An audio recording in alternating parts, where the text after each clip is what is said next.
Hello guys, welcome back to another video. In this video I'm going to show you how to delete Google Tag Manager container.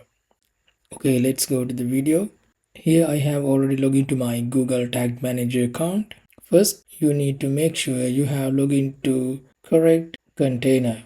When you click on here you can see your Tag Manager account and your container. So select the container you want to delete. So click on it.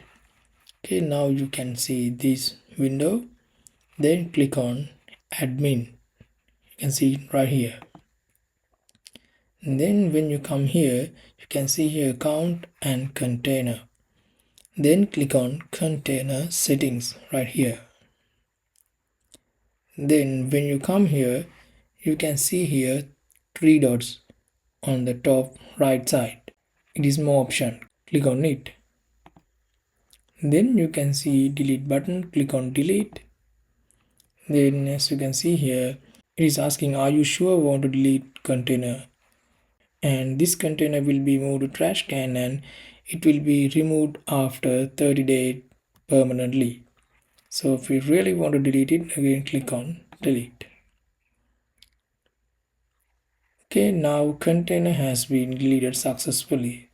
So if you want to restore the container, just click on trash can. You can see it here. Then you can see all the deleted containers. So click on the container you want to restore.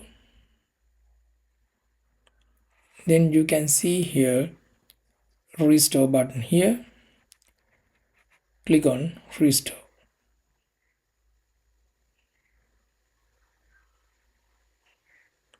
That's it. Again, now you can see here container.